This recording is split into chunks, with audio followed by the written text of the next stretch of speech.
All right. Hey, everybody. I'm Dr. Hamway, and we've got a presentation today. We're going to be talking about body contouring and essentially skin removal.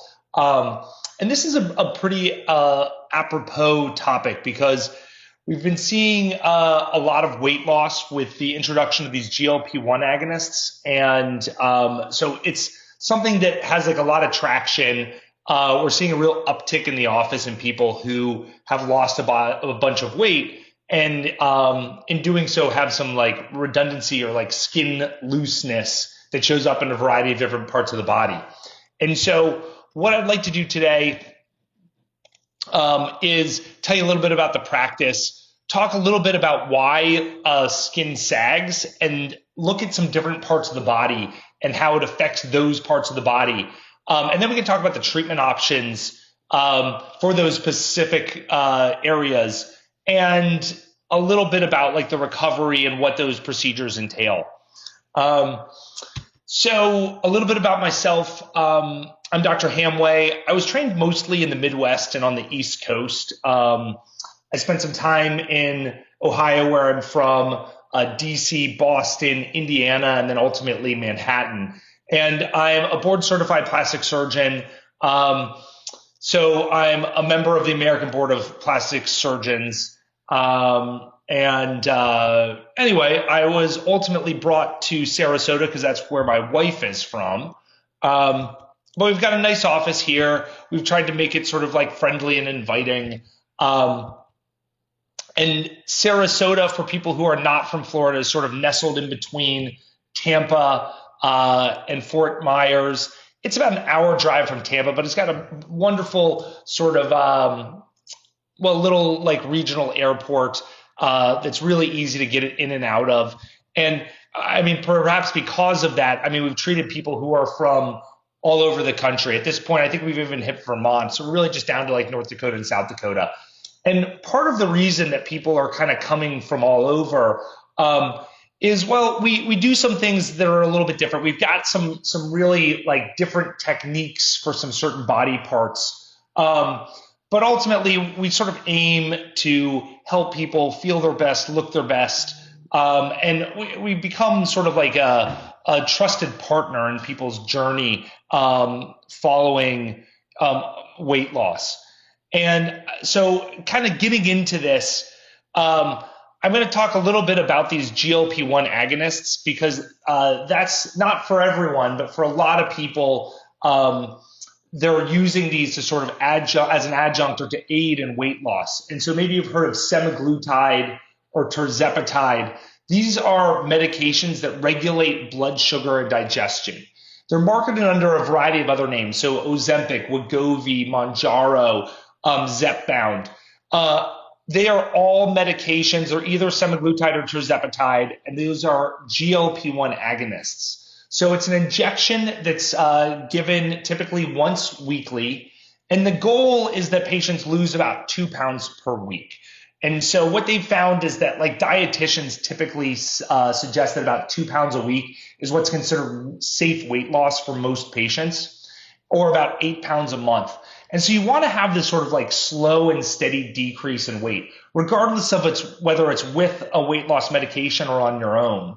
But the idea is that you sort of like, when you get to your ideal weight, you sort of live there and you try and stabilize that.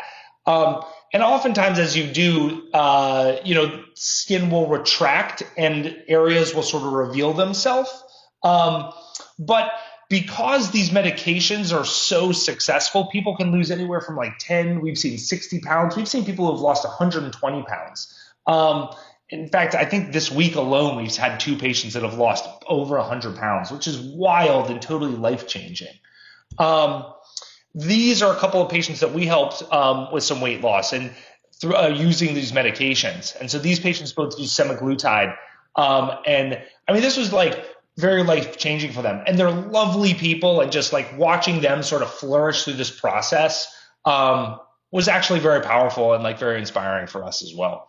But what can often happen when you lose a significant amount of weight is there can be this sort of deflation effect, and that there could be significant skin looseness after significant weight loss.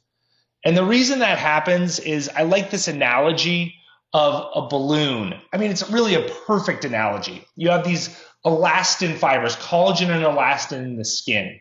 And when it's young and it's tight and you expand it, if you let the air out of the balloon quickly, it'll snap back pretty well. But if the balloon has been expanded or overexpanded and it stays like that for a long time, well, then when you let the air out, it comes back together in sort of like an irregular way. And so the balloon that you end up with doesn't look like the balloon the way it started out. And oftentimes a way that you can tell whether the skin has been compromised is if you see stretch marks, okay? Stretch marks are areas of separation in the skin where the deep layer, the dermis, actually cracks and fills in with scar. So that's sort of like it's a scar under the skin. And so oftentimes if you see stretch marks, you know that as like you lose weight, that things may not come together the way that it looked prior to the weight gain. And so how does this present? Well, as people age or as they lose weight, and we see this sort of like deflation effect that I'm referring to, you see in the face changes like this. In the belly, it can look a little bit like that. And I'll dig into these individually here in a second. Arms can sag, breasts can sag. I mean, this can present across the body, pretty much from the top of the head down to your feet. But these are usually the areas that people come in sort of like, help. And so what are the treatments that are out there? Well, if you look at the treatments as they exist from sort of like the less invasive stuff to the more invasive stuff, typically as things become more invasive, they also become more powerful. When you look at like natural treatments, you know, resistance training, hydration, nutrition, collagen supplements, body firming lotions, this stuff is really aimed at really preventive maintenance, okay? I don't think that when you have a patient that has significant laxity at that point, there's really nothing in this category, the resistance training, nutrition, things like that. They're going to help significant laxity. You can't take that balloon that's been overstretched and get it to look like it did before the stretch with a sort of the stuff at the end of the spectrum that like are sort of like non-surgical interventions. Then you've got the next step up are these, you know, non-surgical energy devices. All right. Energy devices come in a variety of forms. They can be lasers, they can be radio frequency, they can be ultrasound devices. So maybe you've heard of ablative lasers like CO2 lasers or erbium YAG. The Helix is really like a top of the line CO2 laser. Cyton makes a really cool erbium YAG laser. Radio frequency devices are like Morpheus 8. Ultrasound devices, Softwave. And these can help a little bit, all right? So these can help with skin tightening, and you can actually have some pretty powerful effects. But usually you'll find that they're used on the face. And the reason this is because the face can tolerate the like higher energy in a way that like the skin on the body can't, and you can maybe have some real negative consequences of that. But also on the face, a little bit of improvement can go a long way. Whereas like a little bit of improvement on like a saggy arm just isn't going to be worth the investment in like the time, the money, or like the effort.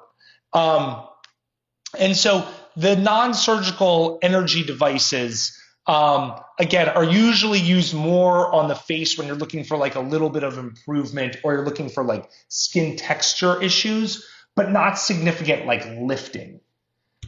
So the surgical options are really where you get into like the treatments that are going to create significant lifting effects or get rid of that redundancy. Loose skin is one of these things that like plastic surgery just really hasn't conquered. And so in the face and neck, we do things like facelifts, neck lifts. In the abdomen, tummy tucks. In the arms, the procedure is called a brachioplasty. It's essentially a tummy tuck for the arm. And in the breasts, it's called a mastopexy or a breast lift. So I'm going to now kind of go into each sort of one of these procedures and tell you just a little bit about each one and how they're kind of done, what the results kind of look like, and what the recovery sort of looks like. So in a face, what we tend to find is that as people lose volume or the skin gets looser, we'll find that the volume or the tissue in the midface starts to come down, and that tissue that used to live on your cheekbone suddenly doesn't quite live on your cheekbone as much, and there may be a development of a nasolabial fold. In the lower face, there can be development of a jowl along the jawline, and the jawline becomes less smooth. Whereas you notice after this procedure, this patient had a face and neck lift, the jawline looks more smooth. And then in the neck, as the tissue relaxes, it starts to come away from the neck in a way that we lose that nice angle where like the jawline comes back and the neck comes up, and it makes this nice tight, ideally 120-degree angle. It's called a cervicomental angle. And as the tissue relaxes, we start to lose that. So those are all things that can be addressed with either a face or a neck lift or some combination. This picture over here is a patient that had a face and neck lift.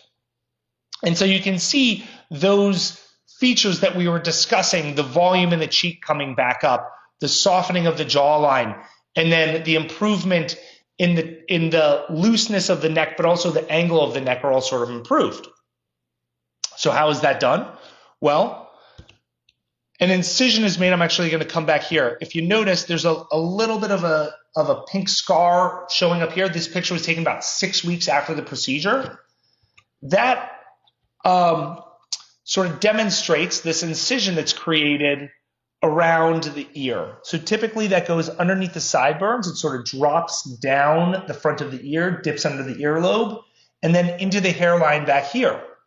The reason that is because when you're lifting the tissue, you'll notice that the skin tends to bunch in this area. And so by putting the incision here, we can kind of pull back on the tissue. I like to think of it sort of like the sheets on the bed. You're sort of sweeping them and kind of getting out whatever is the excess tissue. But we hide the incision that we make when we do the trimming in this area.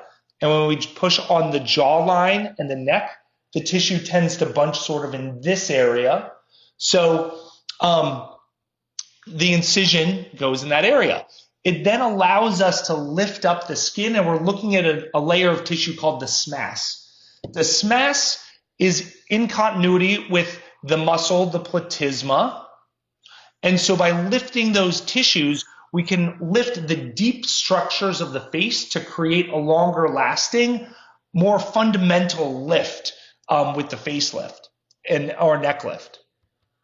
And so what that does is allows us to lift the sagging tissue, create softer contours along the jawline, recreate that cervicomental angle in the neck. Those things I was sort of demonstrating a little earlier. So same thing, guys get it too. And again, all those same things where as the skin loosens, it kind of starts to bunch up and collect in these areas.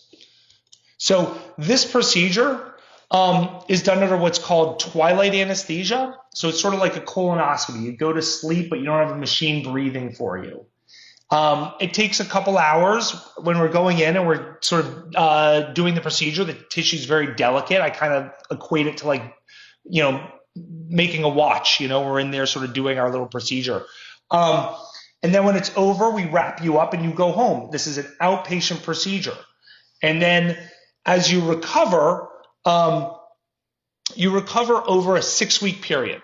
Now, it doesn't tend to hurt for 6 weeks, but you're usually not what we call socially presentable for the first 2 weeks, and you feel sort of like swollen and kind of a bruisey feeling for about those first 2 weeks. But the tissue is kind of gluing itself back together over a 6-week period. And you will hear that 6-week period come up over and over again. Not just in this presentation, but the way that the body heals. We understand that collagen, the tissue that sort of the body uses to glue itself back together, doubles in strength every week over a 6-week period. All right, so it goes from everything sort of being held together by the sutures at the end of the procedure to at 1 week, 5% healed. At 2 weeks, it's 10% healed. At 3 weeks, 20, then 40, then 80, and then 100% healed. So you see the biggest jump happens at the end. So with these procedures, even though they may only be a little sore for a couple weeks, you still have to protect them and stay out of the gym for about a month to a month and a half. With tummy tucks, what we tend to find, or I'm sorry, with abdomens, what we tend to find is that as the tissue relaxes, oftentimes people will get a little skin fold over the underwear line. Also, the skin tends to, as it deflates, come down and it sort of hits the belly button, and it can do some funny things where it kind of bunches over top of the belly button. And people often describe this as the belly button has a sad face. And the reason that is just because of that deflation effect. The belly button is anchored to the muscle layer, and so it doesn't move. So the skin comes down and it hits that area where the belly button is anchored, and it kind of cascades over top of it. The same thing actually happens down here at the underwear line as well. And so the way that this is addressed is with a procedure called a tummy tuck. And so a tummy tuck is done by removing the skin that goes essentially from the underwear line up to and over top of the belly button. And when you do that, you then release the skin up to the rib cage, and you can sew the muscle layer if it's been stretched out back together or not. And then you pull down the excess tissue. Again, that analogy of like kind of pulling out the excess tissue on the sheets on the bed. And then you sew that back together with an incision that goes down in the underwear line. So this picture here, we have the underwear kind of pulled down so you can kind of see where that incision goes. But there's an incision that goes along the underwear line there, and then also typically around the belly button as well, because we release the belly button so we can pull the sheets or the skin over top of it, and then we make a new hole where the belly button comes through the skin. All right? So here's some examples of some tummy tuck patients, that deflation effect, the quote unquote sad face of the belly button and the redundant skin, and how we can kind of pull that stuff down. And then we can create a nice little incision that kind of goes in the underwear line. Some more examples here and here. And so that's a sort of a tummy tuck. Again, this procedure is performed over under general anesthesia. So this one you go to sleep for. You have it's a little bit more invasive just because oftentimes we are like sewing the muscle. So we need a little bit more anesthesia for this one. When you come out, this is still an outpatient procedure where you go home afterwards. Everybody comes back to my office the next day to see me, regardless of what procedure this is. But then there's also that same 6-week recovery. Now, this recovery, unlike the tummy tuck, it's not your face, so it's kind of underneath clothes, but you typically need to take off a week to 2 weeks from work because it's just a little bit more incapacitating. It's sort of like having a C-section where like you're not jumping out of bed, you're not moving around super quick. And oftentimes, when we kind of pull the skin down, we need to pull it down in a way that we can't have you standing up perfectly straight right out of the gates. You spend about a week walking around a little bit hunched over, and then a week kind of straightening out. So if you've got an in-office job, these are usually procedures that are performed or that are you return to work about 2 weeks later. If you're working from home and you're doing like desk work stuff, usually you kind of take a week off so that you don't have anyone kind of bugging you, but you can go back to like at the desk at home stuff within a week. All right, I'm going to change gears and go into arm lifts now. Arm lifts, are one of these things that I really love doing. We've got like quite a following because I do them a little bit differently. But when we talk about arm lifts, we typically are addressing that skin redundancy. And then also, a lot of times arms tend to grow with patients and they don't quite seem to shrink at the same rate. And so there can be some excess volume associated with arms that we don't see in other parts of the body that just like doesn't go away. So the tissue relaxes, we get like the hanging skin, but there's also just like too much fat that we really want to help remove in order to get like the best arm lift. And so when we're looking at an arm, we're looking at, the sagging part. We're also looking at the volume component and the shape and of the musculature underneath. So you can see like this patient afterwards, you don't really like notice the shape of her muscles beforehand. Afterwards, she's got a little bit more shoulder definition, right? Like she's got not only the lift, but also a good shape. And so the other thing that we oftentimes see in arms is this sort of crepey appearance when the arms are down at their side. This is because that excess skin surface area gets kind of squished towards the front when your arms are down at the side. And so the only way to address this is, with an arm lift where you're removing skin. This isn't the kind of thing that we can, fix with like a laser or a skin tightening device. There's just too much skin, and no device is going to make that, better in the way that an arm lift can. So how's the arm lift done?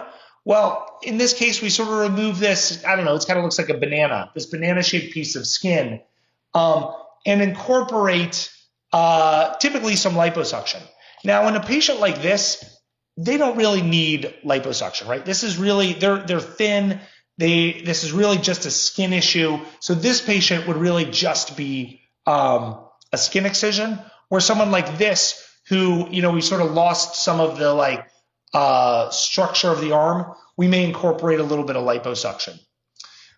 But we remove the skin and it creates this sort of lifting effect in the arm. So if you look at like the distance from here to here versus the distance from here to here, it's obviously up. Now, the downside of the brachioplasty is that the scar is in a little bit more of a conspicuous place. When it's a tummy tuck, it's down in your underwear line. When it's a facelift, it sort of hides in the part of your hair or the part of your face that's covered by hair. This picture was taken around 6 weeks after the procedure, so it's still a little pink. And I bet if we were to find this patient now, a year later, we would find that this would have probably turned a lot lighter. And that happens, but that's not always the case. Sometimes these do stay pink. And so when we're having a conversation with someone about an arm lift, this is usually, part of that conversation is like, this can be a really powerful thing, but there's a little bit of a trade-off. For most patients who've been dealing with excess volume and skin like this is a totally reasonable trade-off for them. But that's, the sort of things that we have a conversation about in our consultations. But this is a patient here, no liposuction, just removing the skin. And in doing so, we're able to get rid of that extra redundancy that kind of bunches together. Looks like we have a question. What are my thoughts on Renuvion? I love Renuvion. Okay, Renuvion is an energy device. I didn't really talk about it. When we were talking about energy devices, but it's a little probe that goes under the skin, typically after liposuction, and it kind of cooks the tissue from underneath. Another similar device is called Body Tight. All right, the idea is that you're applying energy that changes the structure of the tissue by heating it from underneath the skin. And I think it's probably one of the more powerful devices in terms of creating skin contraction. What I've found is that it tends to take drooping or loose skin and get that to sort of stick down and make it so it's a little bit less drooping. I find that it is not as effective at treating the crepiness or like skin texture things. And so, and none of it has replaced the lifts at this point.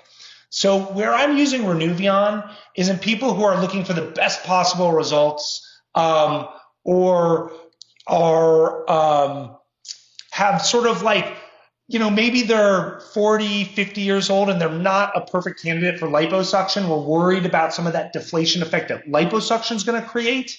And this will kind of counteract some of the negative consequences of liposuction. So that's typically how I'm using Renuvion. I'm going to transition into the breasts. Breasts, as people lose weight, this is a younger patient who had lost a bunch of weight, and in doing so, the volume of her breast had sort of come down south of what's called the inframammary fold. So if you look at that, where the breast meets the chest, that's called the inframammary fold. When the volume of the breast and the nipple areola complex sort of sits above that fold, people are usually pretty happy. It's when things go south of the fold that they come in to see me. And so breast lifts are aimed at lifting the tissue above the fold.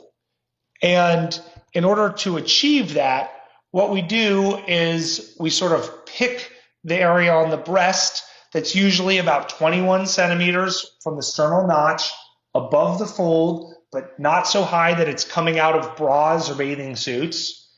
And we set the position of the nipple, and then we rotate it into that new area, and we close the breast skin around it in a way that leaves sort of a scar pattern that goes around the nipple, up and down, and then typically underneath. Now, you may see when you're looking at breast lifts a couple different ways of doing them, but when you're talking about someone that's lost a significant amount of weight or has, the nipple areola complex has come down below the fold, those patients almost always need this sort of anchor type incision pattern around the nipple, up and down and underneath. And so here's sort of an example of that. In this patient, you can see where her nipple areola complex is. You can almost sort of imagine that you can kind of slide your hand up underneath her breast. If we look at the tan line from her bra, it's right about there. So there's a little bit of real estate here to move everything back up into this area before it starts kind of coming out of like bras and bikinis. And so if we move over to this next picture, this is after the lift. And so if we come down here, here's her fold, the inframammary fold. Here's her nipple areola complex and the breast volume sort of living above the fold in a way that's considered sort of more anatomic. And then here we are about 6 weeks out. She still has this sort of like pink, sort of fresher kind of looking scars. This is her about a year later, okay? And I like this photo because not only does it sort of show how like the scars sort of mature and tend to fade in most patients, but she came back and she said, you know what, Dr. Hamwi, you know what I'm really missing that I really want is I want upper pole volume, okay? And that's something that when people lose weight, they notice is that a lot of times the breast volume comes down and it takes that upper pole volume with it. And so what we ended up doing was we ended up going back and putting an implant in, and that gave that extra upper pole volume that you see in this last photo. So this image here is sort of the progression of, what a breast lift looks like versus a breast lift with an implant. Here are some other examples of like, when the breast tissue is sort of living down south of the fold and then that kind of comes up. Same thing here, kind of putting the breast tissue and the nipple back above the fold. All right. So that procedure, I'm going to go back to the breast lift, also done under general anesthesia, outpatient procedure. These really don't tend to hurt that much. People go home, they come in the next day and they talk about like, wow, like I feel great. I expected something much different. We still talk about that 6-week period of healing before we let you go back to the gym or play golf or tennis. But you need to protect things and treat them like they're fragile over that time, even if it's not particularly painful. We're also doing some things while you're healing to encourage the best possible scars afterwards. And scars will go through a process called remodeling, where they start out sort of pink, and then eventually fade, but that process takes a little while. And that initial 6-week period after the procedure for all of these things sort of sets the trajectory for like how the healing will go and how the scars will change as time progresses. So I've got one more question. Do I ever combine arm and breast lift procedures? I do. I did one yesterday, but I do this on a case-by-case basis. The reason that is because the way that I do my procedures are a little unique. And for example, the arm lift procedure that I perform, the liposuction that I do with the arm lift is a little bit more like sculpting. And I can't do that under the type of anesthesia that I typically do for like a breast procedure. So in order to do like kind of my fancy arm procedure or my fancy breast procedure, the types of anesthesia that I need for that are different. And so I oftentimes will need to like split those up.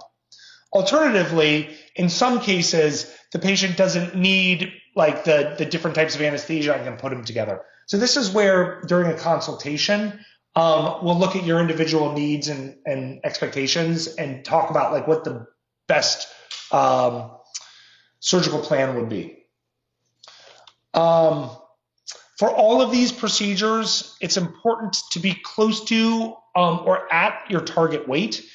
What we tell people is if you're on a weight loss journey and you've lost 30 pounds, but you want to lose 30 more, we'll do that first, okay? We can have the conversations about the procedure and what it might entail. But what you don't want to do is have the procedure and then lose 30 pounds and have something that looked all great and tight and lifted deflate again. So if you're on a weight loss journey, do the surgery after you've sort of met your target. And you typically also want to live at that weight for a month or two, just so you can make sure that you can get your nutritional factors back close to normal again. A lot of times when people are on diets, their calorie intake is low, their vitamin levels may decrease, their protein levels may decrease. And these are all things that are super important for healing. The body uses calories and proteins and these nutrients as building blocks to glue itself back together.